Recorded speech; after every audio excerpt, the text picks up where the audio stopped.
My students call me Lama Linda. I lead a Sangha called Awaken in Toronto. It's a Vajrayana Buddhist Sangha, and it follows in the lineage of Namgyal Rinpoche, and I'm currently a student of Capel, also known as Doug Duncan. I'd like to talk a bit today about this question, why meditate? What's the point of meditation? The ego will always tell you there's so many reasons why there's so many better things to do than meditate. So I'd like to take a little bit of time to think about this question of meditation and what the point of it is. I can tell you for myself, I've been meditating for about 30 years, pretty intensely sometimes, and it truly has transformed my life. I cannot imagine what my life would be like if I never meditated. My relationships have been transformed, improved. The success of my professional life. As a social worker, I specialize in illness, dying, and death, and work with people at end of life. And the success of this professional work has been greatly improved through my meditation.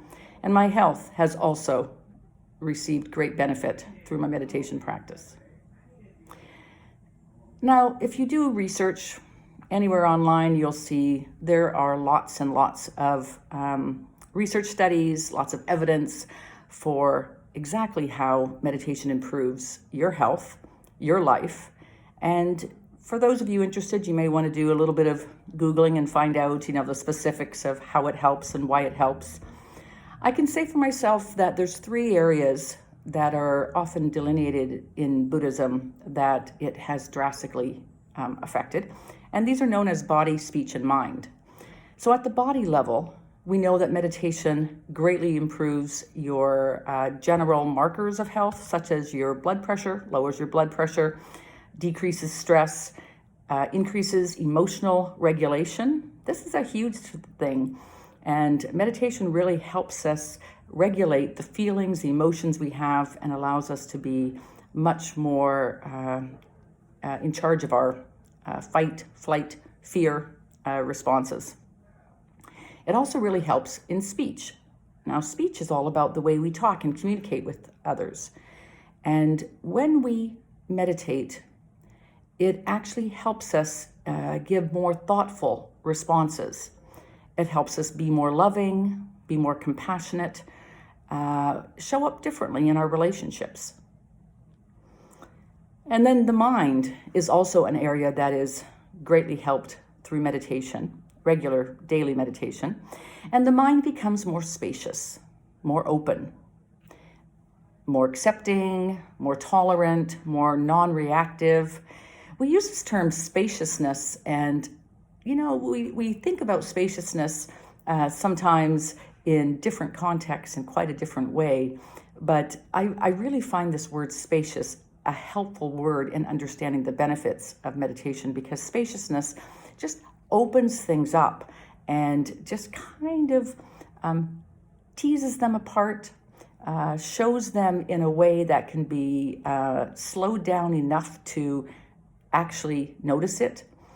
You stand a chance at making a change because there is spaciousness, and the entire awakening process is all about becoming more spacious and more connected at the same time. So you may be asking, okay, if I'm sold on meditation, well, what's next? Like, what do I do then? How do I get started? And truly, the best way to get started is to start with a daily meditation practice. And when I say daily, it's as much as possible. It's the default. It's the thing you do every single day. Now, for many people, that'll mean 5 days a week. If you have a job, 5 days a week, you might match it up to your work days. 6 days a week is also great.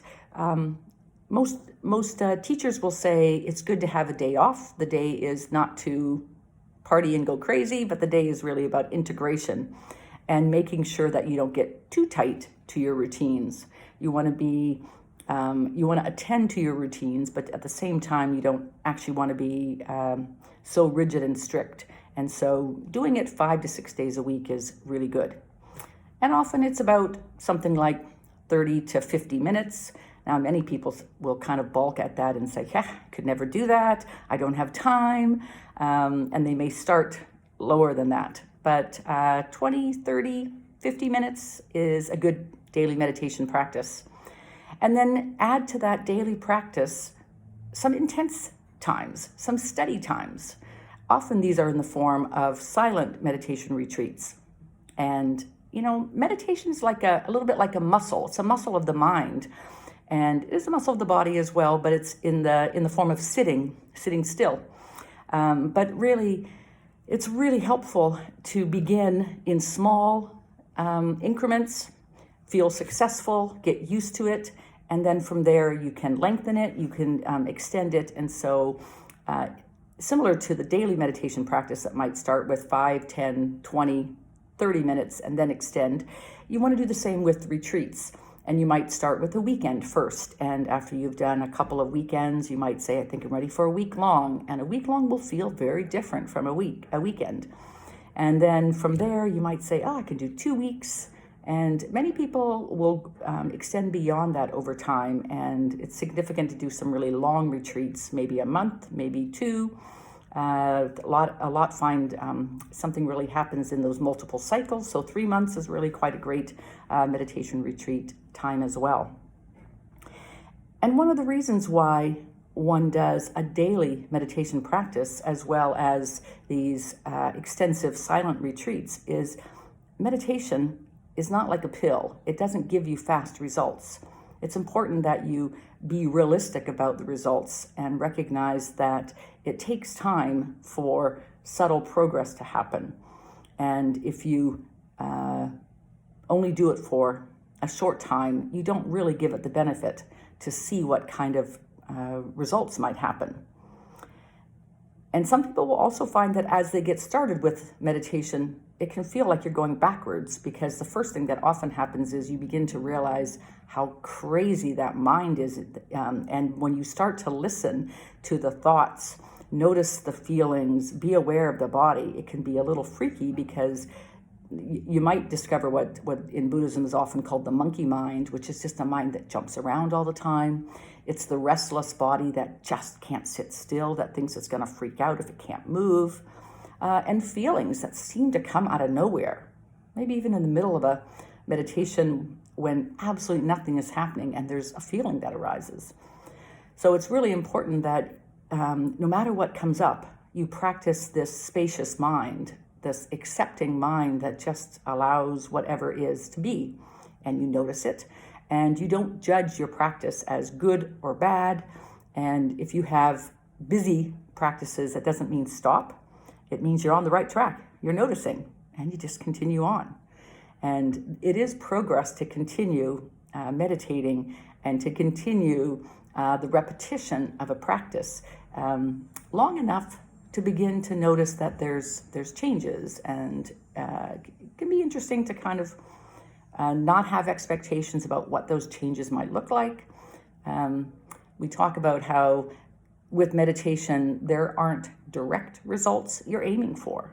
There will be results, and they will be gifted to you, but it's more of a gift. It's more like, oh, I'm noticing this. This is better than it used to be. And by learning to notice that, that's more interesting than trying to push your meditation practice in a certain way with particular results. But more than anything, don't take my word for it. Try it yourself. See what happens if you do meditate. See what happens. See how you feel. See what happens to your thoughts. Does your life change? In what way? Can you hold on to the pattern? Do you have determination and patience to continue the practice long enough to actually give it a chance to transform your life? I hope so.